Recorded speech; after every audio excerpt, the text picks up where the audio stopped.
Hello ನಮಸ್ಕಾರ, ನೀವು ನೋಡ್ತಾ ಇದ್ದೀರಾ ಇಂಡಿಯಾ ಫಸ್ಟ್. ನಾನು ರಕ್ಷತ್ ಶೆಟ್ಟಿ. ಈಗ ಹೆಡ್ಲೈನ್ಸ್.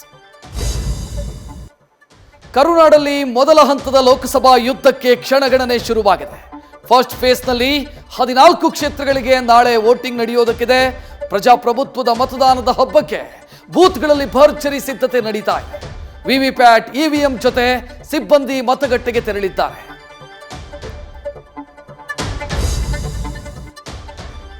ನಾಳೆ ದೇಶದಾದ್ಯಂತ 13 ರಾಜ್ಯಗಳ 89 ಲೋಕಸಭಾ ಕ್ಷೇತ್ರಗಳಲ್ಲಿ ಮತದಾನ ನಡೆಯುತ್ತೆ. ಆದರೆ ವೋಟಿಂಗ್ಗೆ ಸೂರ್ಯನ ಕೋಪಾಗ್ನಿಯ ಬಿಸಿ ತಟ್ಟೋ ಮುನ್ಸೂಚನೆ ಸಿಗ್ತಾ ಇದೆ.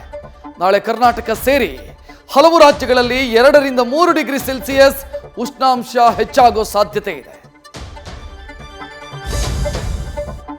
ರಾಜ್ಯದಲ್ಲಿ 2ನೇ ಹಂತದ ವೋಟಿಂಗ್ ನಡೆಯೋ ಕ್ಷೇತ್ರಗಳಲ್ಲಿ ಪ್ರಚಾರದ ಭರಾಟೆ ನಡೀತಾ ಇದೆ.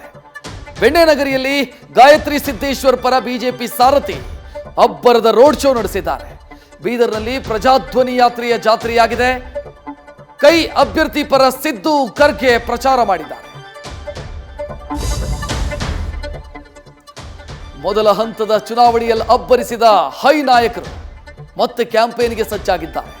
ವಿಜಯಪುರದಲ್ಲಿ ನಾಳೆ 2ನೇ ಹಂತದ ಪ್ರಚಾರಕ್ಕೆ ರಾಹುಲ್ ಗಾಂಧಿ ಆಗಮಿಸ್ತಾ ಇದ್ದಾರೆ. ಈ ಮಧ್ಯೆ ಏಪ್ರಿಲ್ 28ರಂದು ಒಂದೇ ದಿನ 4 ಕ್ಷೇತ್ರಗಳಲ್ಲಿ ಮೋದಿ ಮಿಂಚಿನ ಸಂಚಾರ ನಡೆಸೋದಕ್ಕಿದ್ದಾರೆ. ಚುನಾವಣೆ ಹೊತ್ತಲ್ಲಿ ಸ್ಯಾಂಡಲ್ವುಡ್ ನಟಿಯ ಮಾವನಿಗೆ ಚುನಾವಣಾಧಿಕಾರಿಗಳು ಶಾಕ್ ಕೊಟ್ಟಿದ್ದಾರೆ.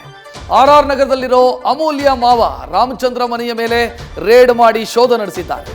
ಬಿಜೆಪಿ ಮುಖಂಡನ ಮನೆಯಲ್ಲಿದ್ದ 31 ಲೀಟರ್ ಮದ್ಯವನ್ನ ಸೀಸ್ ಮಾಡಲಾಗಿದೆ. ನ್ಯೂಸ್ ಫಸ್ಟ್, ನಿರ್ಭೀತಿಯಿಂದ ನಿಮ್ಮ ಪರವಾಗಿ.